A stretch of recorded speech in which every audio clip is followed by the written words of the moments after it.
Vamos abrir nossas Bíblias na Epístola de Judas, dando seguimento aos nossos estudos. Judas é uma epístola de um capítulo só, capítulo único.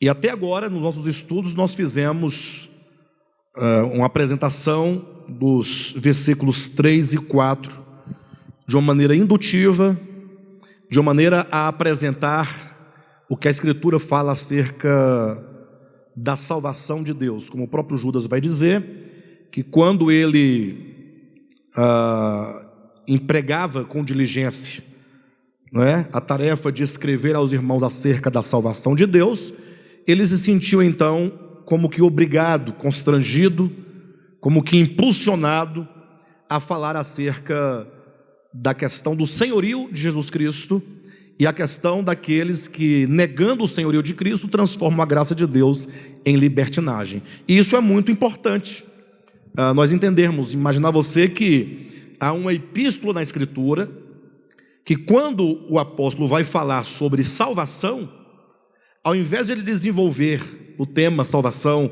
como Paulo fez nas suas epístolas e os demais escrituras do Novo Testamento, ele entende que havia nesse tema uma brecha que ele deveria tratar. Ele percebe que no entendimento acerca da salvação de Deus, estavam sendo infiltrados uma série de pensamentos equivocados e que alguém precisaria tratar com urgência desta questão.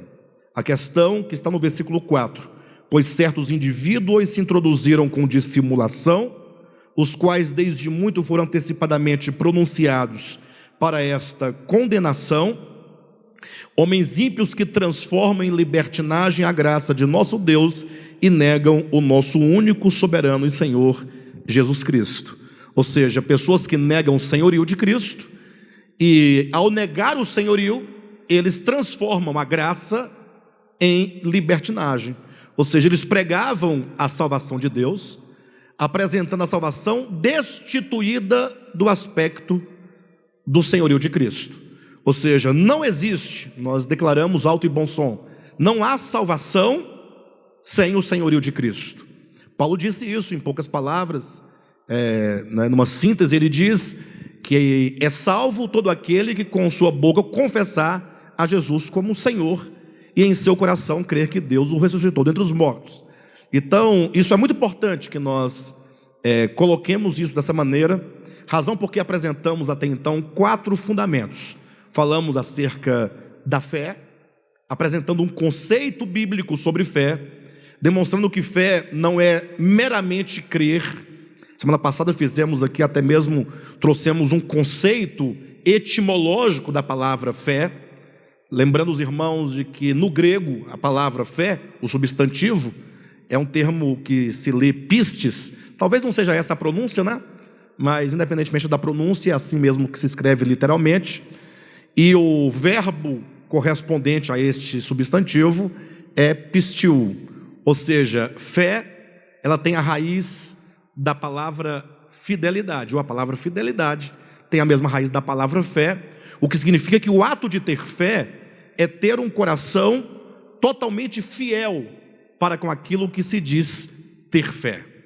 Acontece que quando essa palavra fé foi passando pela tradução do grego para a Vulgata foi a primeira tradução da Bíblia Sagrada, feita no 4º século depois de Cristo por Jerônimo. Então a primeira tradução foi do grego para o latim, chamada de Vulgata. Então o tradutor, quando encontrava a palavra fé, para o latim ele tem o verbo, o substantivo correspondente fides. Mas quando ia traduzir o pistiu, que é o ato de ter fé, para o latim, no latim não tem um verbo correspondente para fides. Aí o tradutor optou por uma outra palavra, uma palavra de um outro radical, de uma outra raiz, que é o credere, de onde veio na sua Bíblia, o crer. Pastor, está errado eu falar que nós temos que crer em Jesus? Não, está correto, desde que você entenda que a ideia original dos autores bíblicos é de que esse ato de ter fé, traduzido por credere e para crer no português, significa não um acreditar vagamente, Não acreditar como se acredita em qualquer coisa, mas é um coração que tomou aquela verdade tão profundamente para dentro do seu coração, que não temos outro caminho senão sermos completamente fiéis àquela visão, sermos governados por aquela visão, termos fidelidade para com aquela verdade. Então, nós falamos sobre a fé, falamos sobre a salvação, cuja experiência ela é sempre orgânica, ainda que a salvação tenha um aspecto judicial, mas ela acontece, ou seja, Cristo judicialmente efetuou a salvação na cruz do Calvário, mas eu só experimento aquela salvação em mim organicamente. A fé se apropria do sacrifício de Cristo e me une a Ele na sua morte e ressurreição. Falamos também acerca da graça de Deus, essa graça que não somente é um favor imerecido, mas a graça como um poder divino que age no homem dentro do seu coração, educando-o na verdade, conduzindo-o para fora do mundo e conduzindo-o no caminho da justiça. E falamos na semana passada também o quarto fundamento, acerca do senhorio de Cristo Jesus, demonstrando que a questão do senhorio não é uma questão relativa, não é uma questão de só menos importância. A questão do senhorio de Cristo na verdade, a questão chave de toda a experiência do cosmo, porque o que é a queda de Satanás, ou de Lúcifer, e o que é a queda do homem, senão a rebelião contra o senhorio de Deus, né? Então, nesse sentido, a salvação não pode se efetuar sem que se resgate o senhorio de Cristo, né? Que foi quebrado, que foi rompido. Então o homem cai quando se rebela contra o Criador, e só pode ter paz e ser reconciliado com o Criador quando o seu coração se submete novamente a Deus, como quem retorna à casa do Pai. É basicamente a experiência do filho pródigo.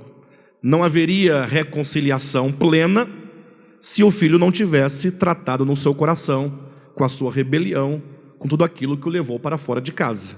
Perfeito? Então veja que toda a preocupação dessa epístola, no caso de Judas em particular, é a questão do senhorio de Jesus Cristo. Por isso que a partir do versículo 5, ele passa a dar alguns exemplos daqueles que, tendo tido uma relação original com o Criador, caíram em rebelião, e por causa da sua rebelião veio sobre eles o juízo divino. Tá bom? Vamos ler então os versículos 5 até o versículo 7, 5, 6 e 7.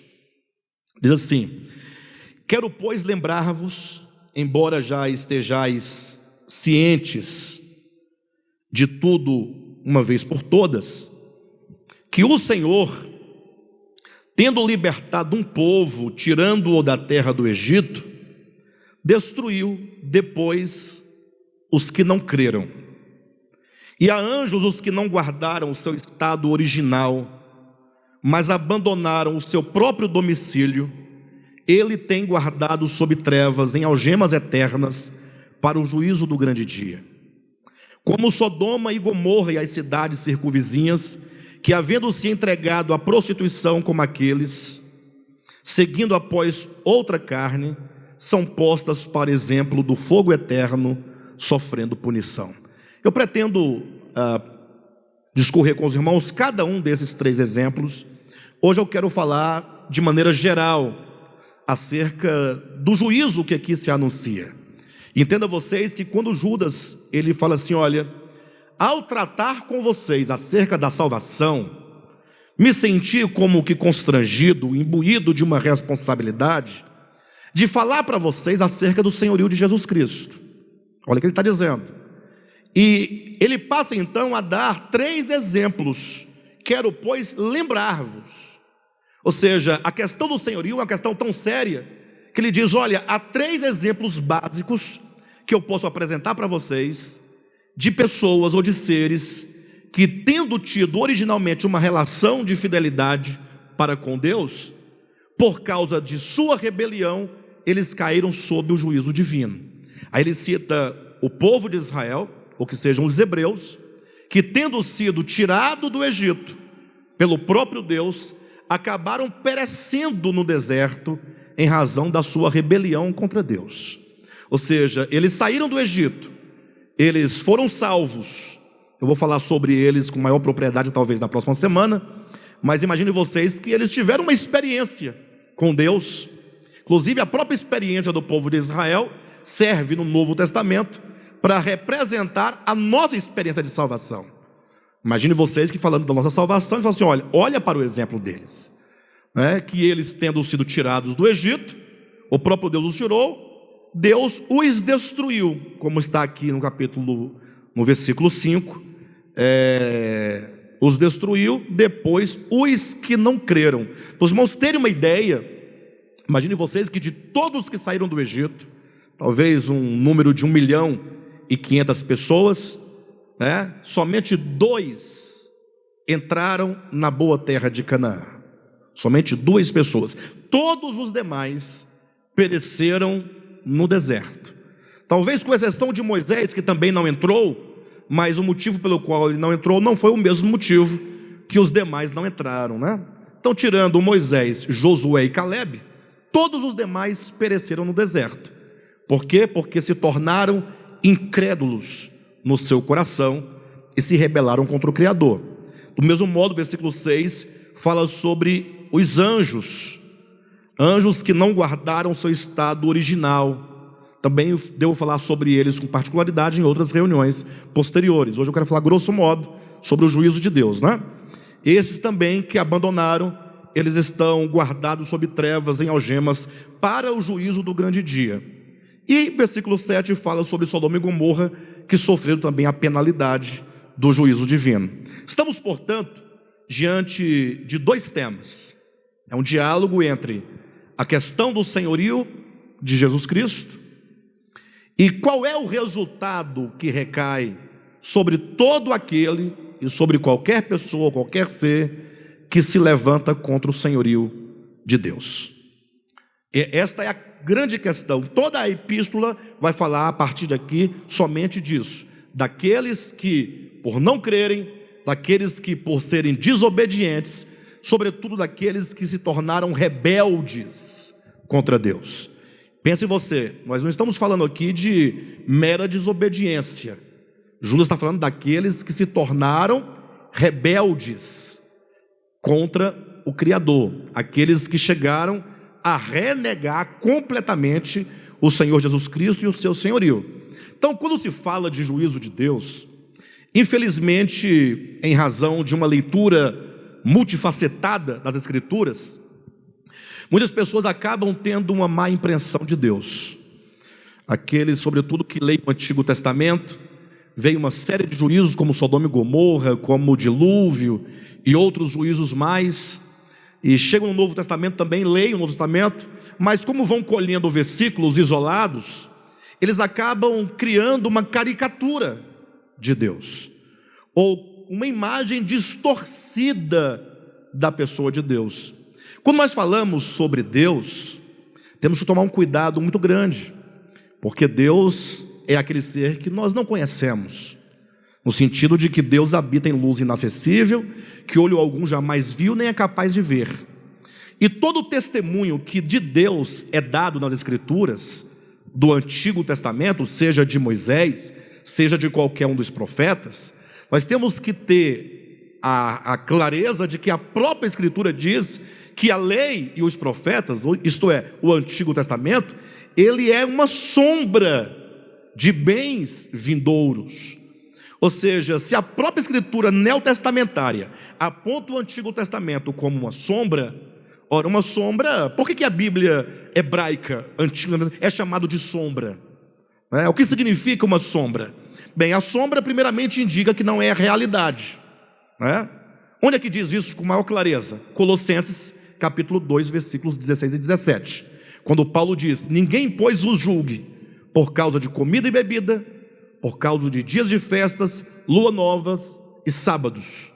Ele coloca esses 4 itens para resumir toda a lei, porque comida e bebida é algo que ocorre ou ocorria no templo diariamente, os sábados acontecia semanalmente, lua nova ocorre mensalmente e as festas de Israel ocorria anualmente. Então, a propósito, ele toma esses 4 elementos para marcar, fazer o ciclo completo de dia, semana, mês e ano, para falar da totalidade da lei. Ninguém, pois, vos julgue dessa totalidade da lei, né, nesses pontos que eu acabei de elencar, porque tudo isso tem sido sombra de realidades vindouras. E ele diz, porém, a realidade é Cristo. Porém, a realidade, ou o corpo, é o próprio Cristo. Quando ele diz o corpo é de Cristo, o corpo é o próprio Cristo, não confunda com o corpo de Cristo, que é a igreja. Perfeito? Porque ele está falando de sombra. Para haver uma sombra, o que é preciso? É preciso um corpo, um objeto. É preciso uma luz que, batendo contra ou indo de encontro a este objeto, possa então iluminá-lo. E como a luz não pode passar ou perpassar pelo objeto, no sentido imediato do objeto, a luz não pode alcançar. Essa ausência de luz após o corpo é o que se chama sombra. Sombra nem mesmo se pode dizer que é reflexo. Sombra é a ausência de luz. Então, sombra significa não é a realidade, sombra significa ausência de luz. Se você prosseguir identificando as características de uma sombra, a sombra ela não dá um formato adequado, ela deforma a imagem, ora alonga, ora diminui, ora engorda, não é isso? A sombra não pode traduzir o cheiro, a textura, a cor, os traços. Que dirá a sombra poderia traduzir o coração de Deus, o que ele tem dentro de si. Então, nesse sentido, se a lei é sombra, ela não pode traduzir com perfeição aquilo que Deus é. Eu não posso ler o Antigo Testamento e a partir dele chegar a uma conclusão daquilo que Deus é. Não é sem razão que João, no seu evangelho, registrou as palavras de João Batista, capítulo 1, versículo 18, quando diz, 17 e 18, né? A lei foi dada por intermédio de Moisés. A graça e a verdade vieram por intermédio de Jesus Cristo. Então ele faz uma distinção. A lei veio por Moisés. Agora, a graça e a verdade veio por meio de Cristo. A verdade não veio por meio de Moisés. Entenda a verdade enquanto a tradução exata da realidade. Então aquilo que Deus é só se traduz de maneira real, concreta e verdadeira na pessoa de Jesus Cristo. Por isso no versículo seguinte, João continua dizendo, porque ninguém jamais viu a Deus. Se a lei foi dada por intermédio de Moisés, se a graça veio por meio de Jesus Cristo, em seguida é dito, porque ninguém jamais viu a Deus, mas o Deus unigênito que está no seio do Pai é quem o revelou. Significa que a revelação de Deus vem por meio do Filho, que é a verdade acerca de Deus. E Deus não pode ser revelado por meio da lei, que é mera sombra, até mesmo porque Moisés não podia falar com exatidão de Deus, porque Moisés nunca viu a Deus, porque ninguém jamais viu a Deus. Por isso que Paulo também vai dizer que Cristo, na sua encarnação, é a expressão exata do Pai. Ou seja, eu só sei quem é o Pai quando eu olho para Jesus Cristo, quando eu ouço Jesus Cristo, esse Deus encarnado que viveu entre os homens, que, como diz, quem vê a mim, vê o Pai. Eu e o Pai somos um. Então eu só vejo o Pai quando eu vejo o Filho, e esse Filho é quem traduz com exatidão aquilo que o Pai é. Afinal, Cristo é a expressão exata do Pai, conforme Colossenses capítulo 1, versículo 13. Não é? Cristo é a expressão exata do Pai. E, portanto, nós só podemos compreender a Deus olhando para Jesus Cristo. Ou seja, quando nós falamos, portanto, de Deus, precisamos tomar Cristo por paradigma.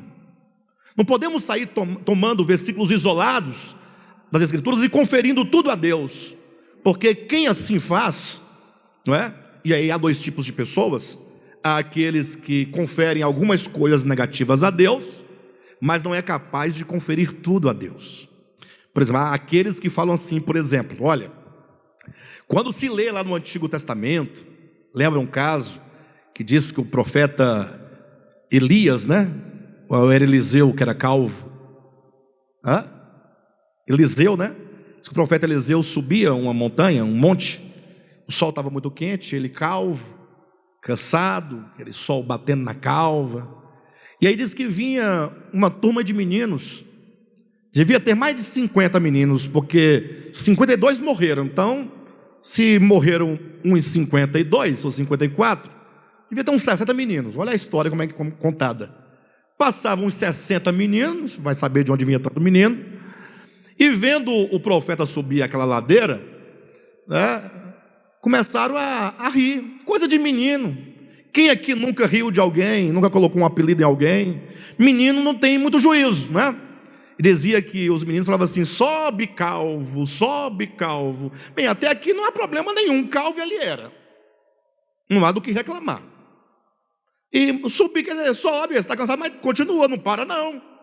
Mas diz o texto veterotestamentário que o profeta parece que não gostou muito dessa história, invocou aí em nome de Deus um juízo sobre as crianças. Diz que 2 ursas saíram do mato e mataram naquela ocasião 52 ou 54 meninos. 42 meninos. Muito obrigado. Mas ainda assim é muito, né? Continua sendo muito menino. De todo modo, tem aqueles que conseguem conferir isso a Deus. Agora fica imaginando você, Deus grande, temível, maravilhoso, majestoso, criador de todas as coisas, infinitamente superior a qualquer criatura, o Pai eterno, aquele de que diz Deus é amor, aquele de que diz as misericórdias do Senhor duram para sempre, aquele que diz que as misericórdias do Senhor são a causa de não sermos consumidos. Esse Deus tão grande, tão isento de parcialidade, né, de qualquer sentimento no coração perverso de maldade, olhar e falar assim: eu vou mandar 2 ursas matar esses meninos porque chamou o meu profeta de calvo. Os irmãos conseguem perceber que ao se fazer essa leitura hoje, não sou estranho no seu. Eu sei que muitos ao ouvirem essa mensagem, e quando escutam eu dizer, eles falam: você não crê na Bíblia. Não é que eu não creio na Bíblia, é que eu leio a Bíblia tendo Cristo como a minha referência, e não tendo os escritos históricos por referência, porque a Escritura, ela passa pela experiência humana, ela passa pelos homens, e ainda que ela seja inspirada por Deus, ela não deixa de ser um livro escrito por homens, e que traz a marca dos homens, né? Imagine hoje, se os evangélicos fossem escrever um livro da Bíblia, eles iam dizer que Deus faz tanta coisa, sim ou não? E olha que quando eles falam, muitos deles acreditam que é Deus mesmo que está falando, né? Pastor, então o senhor não crê na infalibilidade da Bíblia? Não, eu creio na infalibilidade da palavra de Deus. A palavra de Deus é infalível, porque a palavra de Deus é o próprio Deus, é o próprio Cristo, porque o verbo, no princípio era o verbo, né? No princípio era a palavra, e a palavra estava com Deus, e a palavra era Deus, e a palavra se fez carne e habitou entre nós. Está em Apocalipse capítulo 19, versículo 11, o versículo 13, salvo engano, quando diz que vindo, né, o Senhor, na visão que João tem da segunda vinda de Cristo, montado num cavalo branco, diz: o seu nome é a palavra de Deus. Então a palavra de Deus é infalível. Agora, a Escritura enquanto texto escrito, desculpem eu colocar assim, mas eu tenho que falar para os irmãos, não tem? Exatamente, muitos pensam que a inspiração das Escrituras foi um tipo de psicografia, a pessoa ia ouvindo e escrevendo, né? Se fosse nesses termos, talvez quem estaria certo seriam os muçulmanos. Em que sentido? Porque eles acreditam que o livro deles tem tal inspiração, e portanto eles não admitem traduções da Bíblia, do Alcorão, traduções diversas. Agora a Bíblia não somente está traduzida para dezenas de idiomas, para não falar em centenas de idiomas, como num único idioma como o nosso, há dezenas de versões. Por todos os efeitos, creia na infalibilidade da palavra de Deus. Creia na pessoa de Jesus, na obra de Jesus, nos ensinos de Jesus. Tudo aquilo que estiver de acordo com o caráter de Cristo, com a mensagem do Cristo, você pode conferir a Deus, não é? Por essa razão, eu dizia, tem aqueles que conseguem conferir algumas maldades a Deus e não todas. Por esse motivo, desse grupo que confere algumas maldades e não todas, é que um certo pregador da atualidade, um que se veste de pano de saco, né, vocês devem saber quem é, ele, estando pregando numa ocasião, não me recordo exatamente o que aconteceu, parece que alguém deve ter desafiado ele numa reunião pública, e do púlpito ele amaldiçoou a pessoa, dizendo que se ele fosse homem de Deus, que aquele homem não sairia dali andando. Ele disse: eu te amaldiçoo em nome de Deus. Então é por esse tipo de leitura, com esse tipo de pensamento. Ora, imagine só como é que se prega o Evangelho. Por isso que não poucas pessoas anunciam o Evangelho sempre com ameaça. Se não vai pelo amor, vai pela dor. Ou seja, se for assim, então todos vão, porque Deus vai pegar pela orelha e vai levar a força. Imagine vocês, antigamente tinha um outdoor subindo ali na QNL, ali próximo, que dizia assim: se você não aceitar Jesus, você vai para o inferno. A pessoa tem que aceitar na marra, no medo, na coerção, na pancada. E o pior é que aqueles que assim dizem aceitar, não aceitam, não é? Eles não são, como diz o apóstolo Paulo, constrangidos pelo amor do Senhor. Então, não poucas pessoas dizem que o que houve lá em Sodoma e Gomorra, tomando aqui o exemplo de Judas, foi Deus que ficou irado a tal ponto com aquele povo, que resolveu derramar fogo sobre aquele povo. Alguém fala: mas não foi? Lá em Gênesis diz que foi. Bem, convido vocês para abrir a Bíblia comigo em Lucas capítulo 9, por gentileza.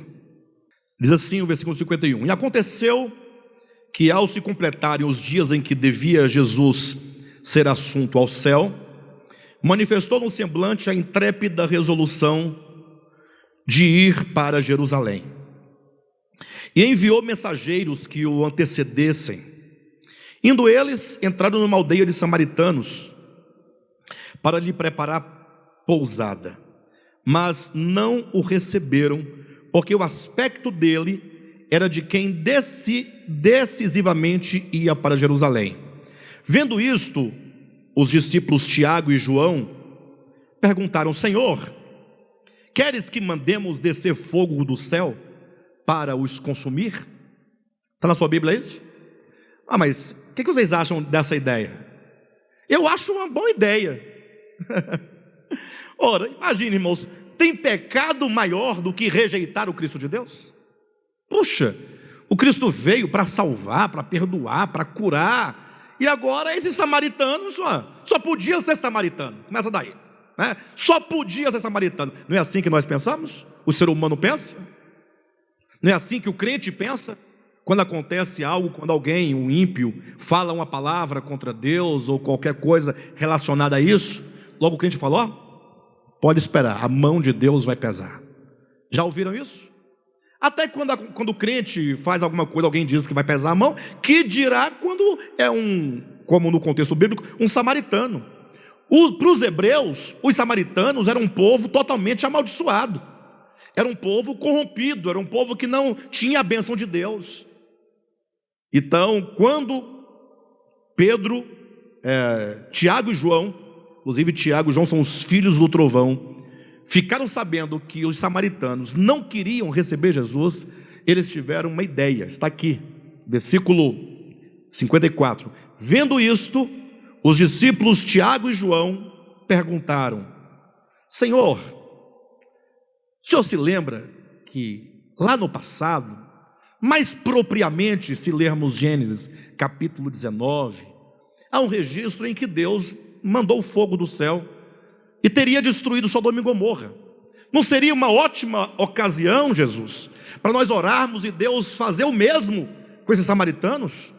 Primeiro, que o expune pela rejeição do Filho de Deus. Segundo, que fica de exemplo para que ninguém mais faça o mesmo.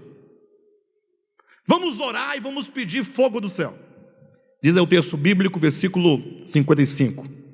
Jesus, porém, voltando-se, os repreendeu, e disse: vós não sabeis de que espírito sois, pois o Filho do Homem não veio para destruir as almas dos homens, mas para salvá-las. E seguiram para outra aldeia. Olha que resposta de Jesus: vós não sabeis de que espírito sois. Em outras palavras, vem cá, vocês estão de que espírito? De que lado vocês estão? O Filho do Homem, ele não veio para matar. Não é a missão, não é a obra, não é a vontade do Pai que isso aconteça. O Filho do Homem veio trazer salvação. O Filho do Homem não é enviado para trazer juízo. Pastor, mas agora ficou complicado, porque lá diz que Deus derramou fogo do céu. É verdade, a Bíblia fala sobre o juízo de Deus. Mas quando fala sobre o juízo de Deus, nós precisamos compreender como esse juízo divino acontece.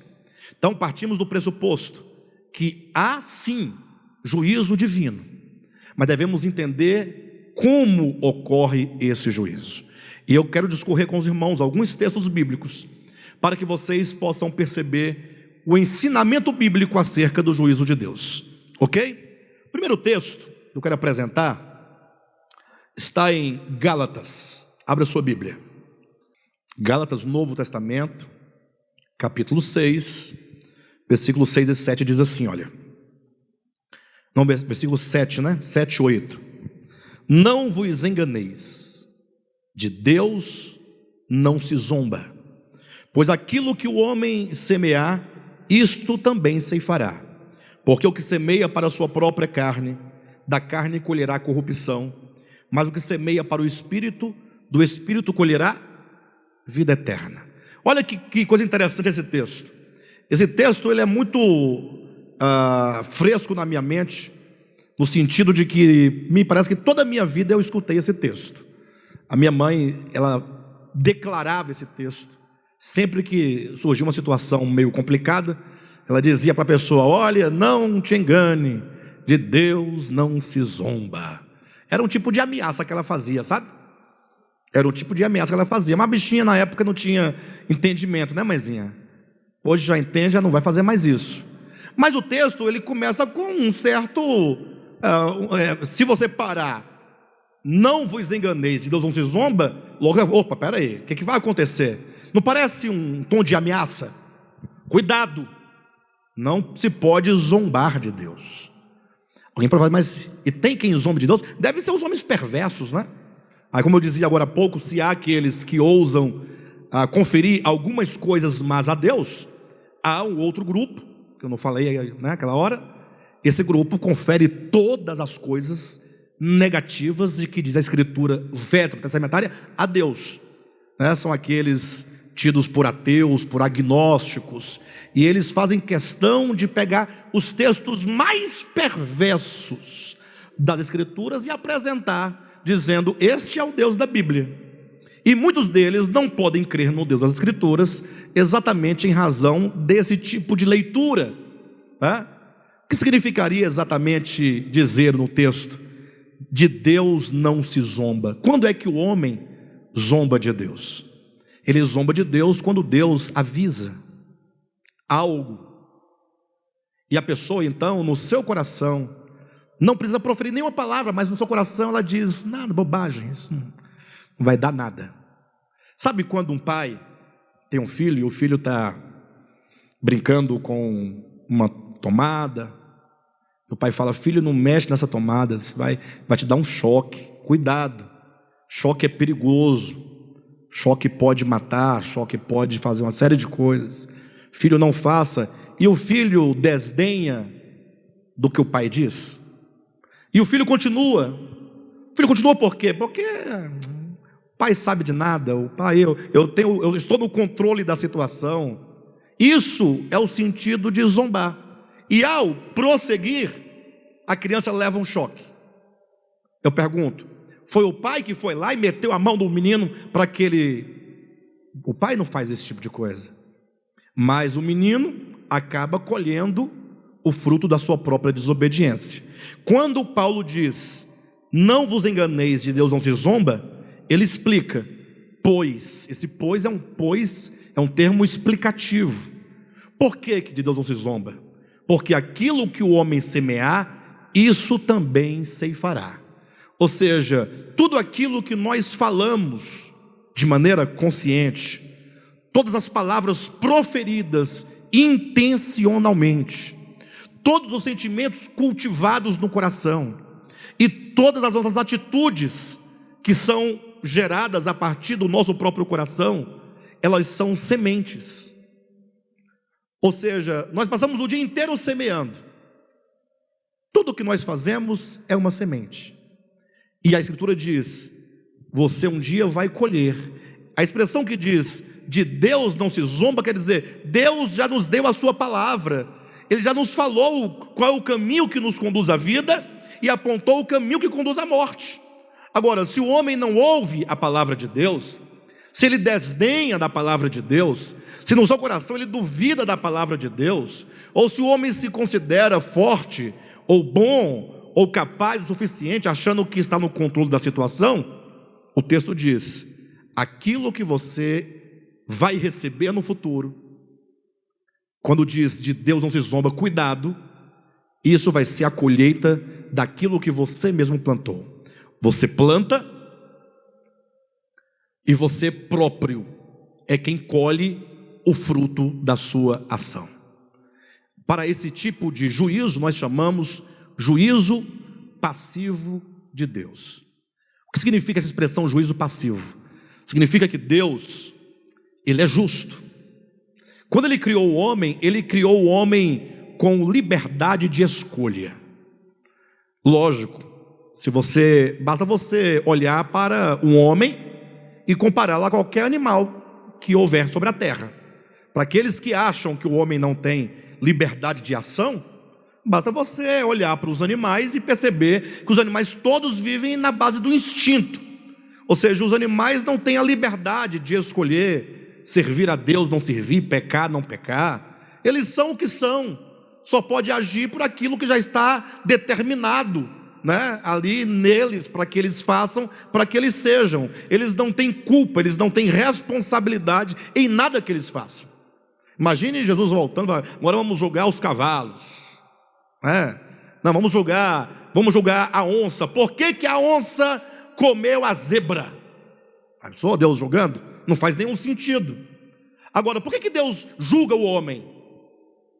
Ora, porque o homem tem responsabilidade, e só pode ter responsabilidade porque ele tem liberdade. Deus só pode julgar porque não somente o homem tem liberdade, mas Deus deu ao homem o conhecimento. E nenhum homem pode dizer: eu não sabia, porque Deus colocou dentro de cada homem um juiz chamado consciência. Paulo explica isso em Romanos capítulo 1, que no dia que Deus for julgar os segredos dos corações dos homens, Deus julgará a todos a partir da própria consciência no homem, que ora os acusa, ora os defende. Então Deus não deixou o homem sem um árbitro. Deus não deixou o homem de qualquer modo.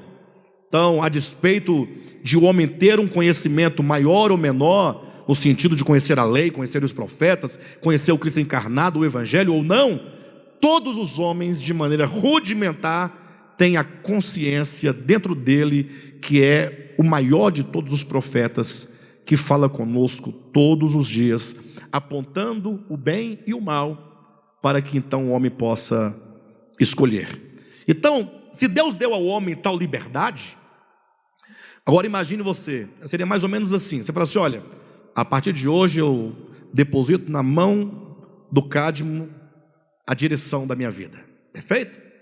Aí o Cadmo vai fazer, agora volta, não é assim não. Ué, mas você não depositou ou não depositou?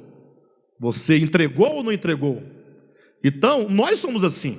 Você fala para o filho assim: filho, você hoje faz 18 anos, você agora é maior de idade, a partir de hoje você guia a sua própria vida, você agora tem que ter a clareza de que tudo que você faz tem as consequências, você agora já responde criminalmente, aí você entrega o filho, agora você já é adulto e maior de idade. Aí quando o filho começa, você quer puxar o filho e trazer de volta. Não é assim ou não é? E você quer até puni-lo, até usar força Imagina se Deus fizesse isso conosco. Deus, quando dá a liberdade ao homem, Ele dá. E Ele, sabendo do mau uso que o homem pode fazer da sua liberdade, ainda assim Ele deu a liberdade. Ele não nos fez animais. Ele nos deu o atributo da vontade. Você tem vontade. Ele te colocou no mundo com a possibilidade de viver por meio do conhecimento ou por meio da vida. Agora, quando o homem começa a andar no caminho mal, Deus avisa: esse caminho é um caminho de morte. Avisa uma vez, avisa duas, envia os profetas, fala na consciência, fala por meio de circunstâncias, e o homem vai caminhando, ele vai resistindo, de modo então que quando ele chegar no limite, eu pergunto, quando ele estiver na beira do abismo para cair no abismo de morte, Deus tem ou não tem o poder de falar: não, você não vai cair, eu não vou deixar, eu te amo tanto que eu não permito que você caia? Ele tem esse poder ou não tem o poder? Mas se ele assim o fizesse, não haveria uma contradição? Ele dar ao homem a liberdade? O homem faz de tudo contra a liberdade que ele recebeu, e agora na hora final, ele simplesmente, Deus evita que a pessoa sofra a penalidade. Então a justiça de Deus é uma justiça permissiva. Ele permite que o homem colha o fruto das suas ações. Por isso que Paulo diz aqui em Gálatas: aquele que semeia para a carne, da carne colherá a corrupção, e aquele que semeia para o Espírito, do Espírito colherá o que? Vida eterna. Querem ver? Abra sua Bíblia no livro de Oséias. Há um texto interessante, capítulo 4, versículo 1 até o versículo 3. Ouvi a palavra do Senhor, vós, filhos de Israel, porque o Senhor tem uma contenda com os habitantes da terra, porque nela não há verdade, nem amor, nem conhecimento de Deus. O que só prevalece é perjurar, mentir, matar, furtar e adulterar, e há arrombamentos e homicídios sobre homicídios. Por isso, tem um por isso? Por isso a terra está de luto, e todo o que mora nela desfalece, com os animais do campo, com as aves do céu, e até os peixes do mar perecem. Veja como que a terra, ela sofre as consequências do pecado dos homens. Ora, o que aconteceu em Sodoma e Gomorra nada mais foi do que o resultado de toda a transgressão humana contra Deus. Ou seja, o homem vai cometendo pecados e mais pecados, e aquele volume de pecado vai trazendo uma série de consequências, até que os cataclismas começam a acontecer em razão do pecado do homem. Oséias deixa claro, Deus dizendo: aqui na terra o que há é mentira, é roubo, é adultério, arrombamentos, e por causa disso a terra sofre. É o que Paulo diz em Romanos capítulo 8, que a terra, ela sofre, e ela está gemendo, e sofre a corrupção, não voluntariamente, mas por causa daquele que a sujeitou. Então, quando Deus criou o homem, Deus o colocou para governar sobre a terra. Então, toda a terra depende dessa governança. Uma vez que o homem caiu em razão do pecado do homem, lá em Gênesis já está dizendo: começaram a nascer espinhos e abrolhos. A terra passou a sofrer por causa do pecado do homem, não por causa de si mesma, os efeitos do seu pecado. E daí vem enchentes, vem inundações, vem os terremotos, os maremotos, os tsunamis, tudo isso como consequência do pecado do homem. E Deus, tendo o poder de impedir que tudo isso aconteça, em razão da sua justiça, Ele permite que tais coisas aconteçam. Talvez um dos textos mais claros acerca do juízo passivo de Deus seja aquele de Mateus capítulo 23, quando diz que Jesus Cristo, depois de ter pregado 3 anos e meio o evangelho para o povo de Israel, ele vai chegando pela parte alta de Jerusalém, e ele olha lá embaixo toda Jerusalém, E diz a Bíblia que Jesus chorou. Queridos, e eu não duvido de que o choro de Jesus seja verdadeiro. Quem vai duvidar do choro de Jesus? Quem vai dizer que Jesus chorava lágrimas de crocodilo, como diz o ditado? Quem vai dizer que Jesus chorava com fingimento? Chorava com hipocrisia? Ninguém vai dizer isso. Ele chorava porque lhe doía o coração, não é? Ele chorava porque ele sentia no coração a dor daquilo que ele estava vendo. E ele diz: Jerusalém, Jerusalém, que matas os profetas e que apedrejas os que te foram enviados. Quantas vezes eu quis reunir vocês, como a galinha faz reunindo os pintinhos debaixo de suas asas. Eu quis acolhê-los, protegê-los, salvá-los, mas vocês não quiseram. Então ele primeiramente fala sobre a graça, o papel salvador. Eu quis isso, desejei por isso, vocês não quiseram. E agora, qual é o resultado disso?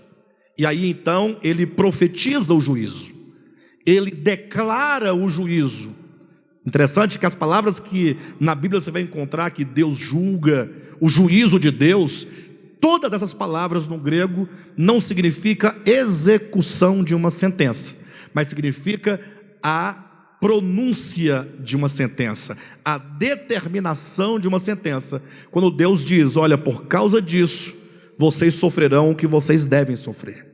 É como Cristo disse: tantas vezes eu quis acolher vocês, mas vocês não quiseram, e desde agora, portanto, consequentemente, essa casa ficará vazia, ficará deserta, e não ficará aqui pedra sobre pedra que não seja derribada. Ali ele está vendo que o resultado, né, da negação do Salvador por parte de Israel atrairia o juízo divino, que eram os romanos que haveriam de destruir Israel, haveriam de destruir Jerusalém no ano 70, por ocasião do reinado do imperador Tito, como de fato aconteceu.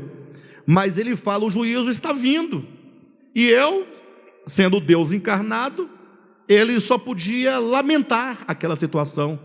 Tendo o poder de impedir que o juízo chegasse, não impediu. Isso é juízo passivo de Deus. Mas há um outro texto, Romanos capítulo 1, que deixa essa questão totalmente expressa, de modo transparente. Capítulo 1 de Romanos, versículo 18. Interessante que o texto começa dizendo assim, ó: a ira de Deus se revela do céu contra toda impiedade e perversão dos homens que detêm a verdade pela injustiça. Então logo o texto começa dizendo: a ira de Deus se manifesta. Eu tenho esse texto por um paradigma de interpretação, porque quando nós lemos coisas futuras, profecias, nós temos o prejuízo de não ver, ou de não saber como será, não é? Está dito que será, mas nós, como nunca aconteceu, como é que nós podemos ter a noção exata de como será, se ainda não aconteceu? Por isso que é mais fácil você entender profecia já cumprida, do que profecia a se cumprir. É fácil você pegar uma profecia bíblica que já teve o seu cumprimento, e você explicar, porque você tem os fatos históricos para demonstrar. Agora, a profecia que não se cumpriu, você só pode ter uma noção, não é? Mas você não tem a ideia clara de como será. A prova disso são as muitas vezes que os exegetas tiveram que mudar de opinião com respeito à interpretação de profecias. Imagine vocês, quando eu era criança, isso há 30 e alguns anos atrás, eu tenho meus 6, 7, 8 anos de idade, nós entendíamos, porque os adultos ensinavam na nossa igreja antiga, que o sinal da besta era um carimbo. Carimbo, a besta ia ter aquela espuma, né? Aí vem cá você fazer uma fila carimbando na mão, era a ideia que se tinha. Aí o tempo passa, o homem cresce, vai entendendo outras coisas, vem as tecnologias, o conhecimento científico. Quando surgiu aquele código de barras, aí largaram o carimbo. Não, é o código de barras. E até hoje tem quem diga que é o código de barras, né? Porque lá tem 3 barras maiores que não tem nenhum número embaixo, então é o 666 ali. Há quem diz que é o cartão Visa, Por isso que eu uso o Mastercard.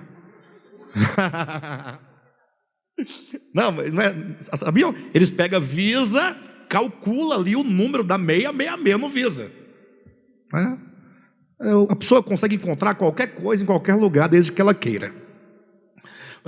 Quando veio agora o tal do biochip, a tecnologia lançou, agora já falam do biochip. Mas eles vão sempre abandonando as suas interpretações. Ou seja, como é algo futuro, eles não têm paradigma. Até que um dia eles vão entender que esse selo já está aí há muito tempo, porque ele acontece na consciência do indivíduo. Na testa quer dizer que está sendo imprimido, impresso, inscrito na consciência, na mente, o modo de ser do anticristo. A imagem do anticristo está sendo erigida dentro do santuário de Deus, que é o homem. O homem é santuário de Deus. Não tem templo físico, santuário de Deus. Lembra o que diz que faria uma imagem da besta e colocaria dentro do santuário? Essa imagem está sendo erigida. Interessante que todo mundo entende como estátua, uma estátua que será colocada, mas o texto diz imagem. A mesma ideia de que nós estamos sendo transformados à imagem de Cristo, o seu caráter sendo impresso. Bem, de todo modo, esse texto de Romanos é interessante, porque ele diz: a ira de Deus se manifesta. Então eu tenho esse texto por paradigma de interpretação, porque Paulo diz que essa ira já estava acontecendo. Ele não fala de uma ira vindoura, mas fala de uma ira presente. A ira de Deus se manifesta do céu. Ele vai apontar que ira é essa, ou como ela acontece. Aí ele segue nos versículos seguintes dizendo que esses homens que detêm a verdade pela injustiça, eles não têm desculpa diante de Deus, porque Deus se revelou a todos eles. Não tem homem sobre a terra a quem Deus não tenha se revelado. E Paulo vai apresentar a própria criação como sendo um espelho no qual se pode ver, se pode perceber, se pode ali os atributos invisíveis de Deus, o eterno poder de Deus, como a própria divindade são manifestadas aqui por meio das coisas criadas. Então os homens não têm desculpa. Esses homens, então, eles negaram ao Criador a glória que a ele é devida, se negaram a adorar o Criador, e por isso, conscientes na sua dureza de coração, esses homens se tornaram loucos, eles se tornaram nulos nos seus próprios raciocínios, com o coração obscurecido, o coração insensato, tornaram-se loucos, mudaram a glória de Deus, do Deus incorruptível, em imagem de seres corruptíveis, de animais, de aves, de quadrúpedes e mesmo de seres humanos. Ou seja, conforme esses homens foram dizendo não ao Criador, e o Senhor dizendo a eles: olha, vejam aqui a minha revelação, vejam como eu me mostro a vocês, como eu me revelo a vocês, voltem-se a mim, deem a glória ao único que é devido. E os homens resistindo.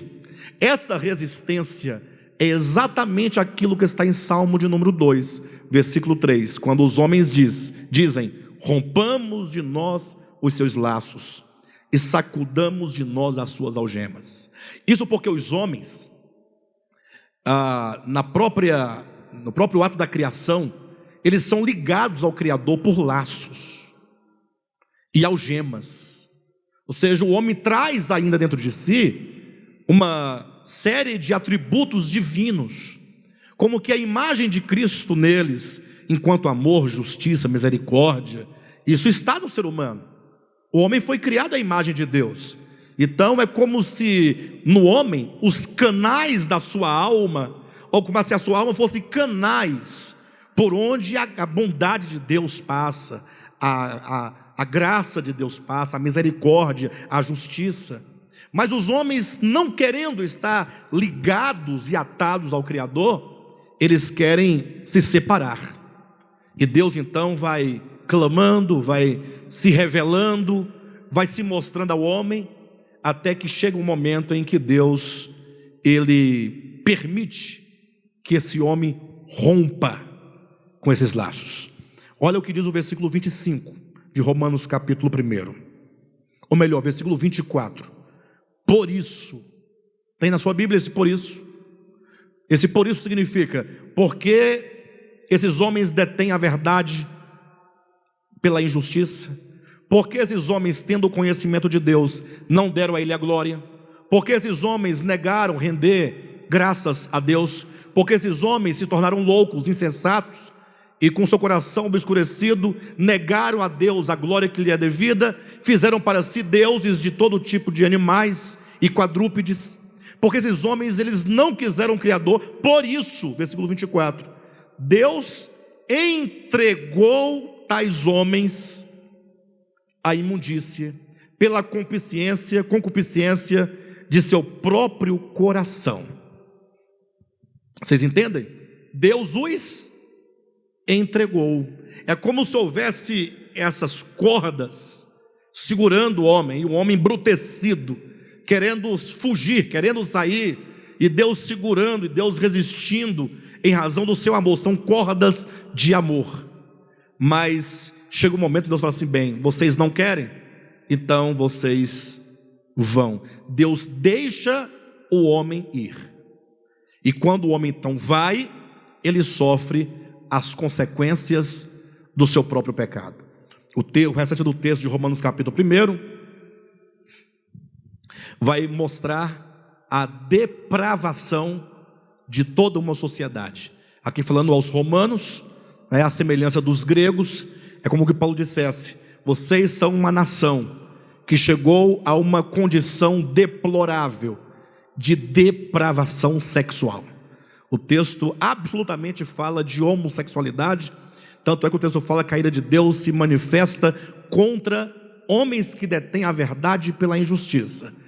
Essas pessoas que detêm a verdade pela injustiça, que impedem a verdade de prevalecer nos seus corações e de ser promovida à humanidade, esses homens que culturalmente cultuam a si mesmos, que negam a Deus a sua glória, fazem para si deuses, Deus então os entrega para que eles cheguem ao nível de corrupção a que eles devem chegar, ou a que chegaria qualquer outro homem, caso também fosse deixado e largado à sua própria sorte. O juízo de Deus, portanto, é o deixar o homem ir livremente.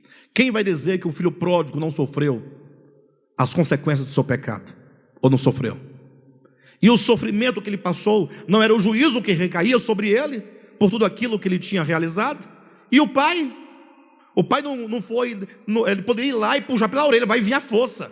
Levava os guardas, amarrava, trazia, mas a justiça diz que é necessário que, se Deus deu ao homem tal liberdade, então esse homem deve colher o fruto da sua própria ação, dos seus próprios erros.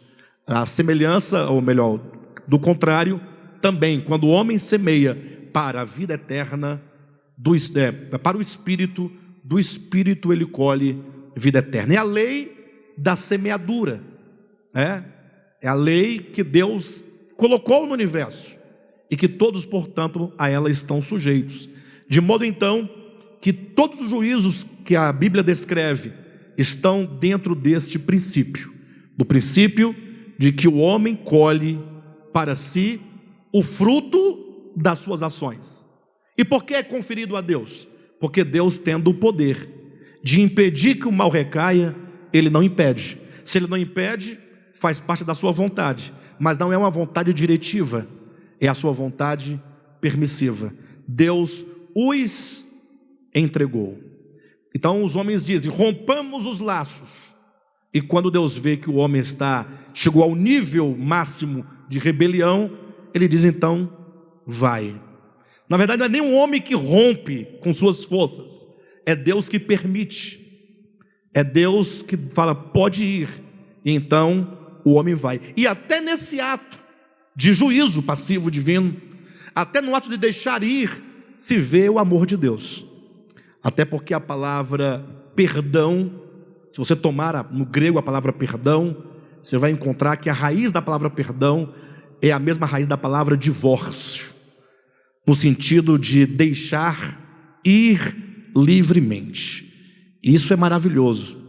Quando essas pessoas saem e não querem viver pelo Criador nem para o Criador, que Deus diz: podem ir, essa expressão significa perdão. Não pensa que fala, pode ir, mas Deus vê que, mas você vai ver, né? Mas lá na frente eu te pego. Ou então, vai, mas eu vou colocar um lago de fogo para você ficar lá. Essa ideia não tem. Afinal, se a Escritura declara que Deus é amor, e eu creio piamente nisso, e para eu entender como é esse amor, porque se falasse apenas a Bíblia que Deus é amor, eu ficaria sem critério, porque o que eu entendo por amor? O que você entende por amor? O amor humano é um amor relativo, e sempre foi, sempre será, talvez não, mas quanto tempo nós vamos precisar para que o amor de Cristo nos ganhe completamente, a ponto de nós amarmos a todos os seres criados por Deus, puramente, unicamente com amor divino? Ah, pastor, o meu amor é puro. O seu amor, primeiro, ele é seletivo. Você ama a sua mãe e seu pai, afinal, é sua mãe e seu pai. A mãe do outro e o pai do outro, você diz que ama, mas não é o mesmo amor. Não é o mesmo amor. Você ama o filho, você ama o irmão de carne, você ama seu amigo. A pergunta é, até que ponto esse amor humano, ele vai? Já ouviram dizer que o maior inimigo de um homem é uma mulher quando eles se separam e criam aquele problema? E vice-versa, né? Mas enfim, não vamos entrar nos méritos. Mas por que o casal se ama tanto e depois se batem tanto? Por qual motivo? O amor acabou? Para onde foi esse amor? Por que há pessoas, talvez no nosso meio, que nos abraça, até nos beija, mas antes não tivesse beijado, depois está com umas 30 facadas nas costas, que as peixeiras de açougueiro, saiu do lado de cá. Mas abraçava, beijava, e cadê o amor? Para onde foi? É o amor humano. Agora, quando a Escritura diz Deus é amor, ela não permite que você entenda esse amor divino conforme o amor humano. Por isso vai colocar lá a mesma Escritura, 1 Coríntios capítulo 13, para que você entenda que o amor divino em nada se compara ao amor humano. E aí a descrição de Paulo é das mais belas possíveis.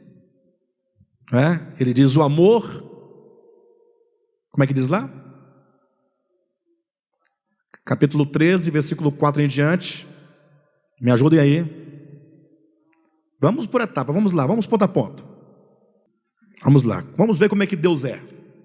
O amor é paciente. Tem diferença de falar o amor é paciente para o amor tem paciência?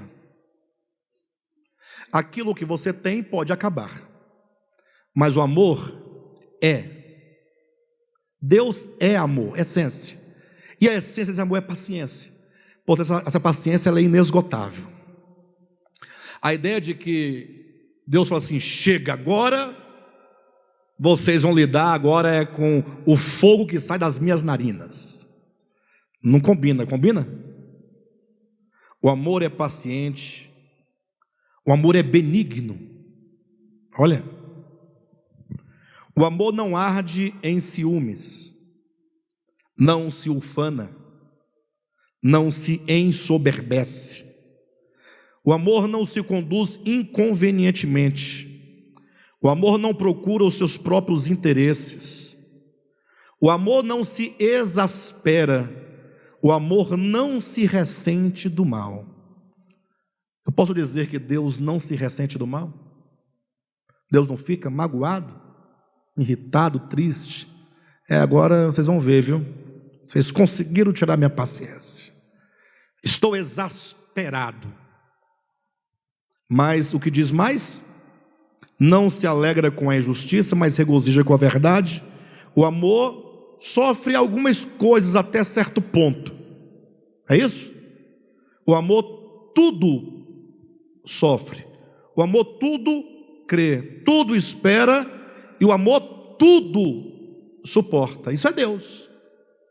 Esse é o paradigma de interpretação daquilo que Deus é.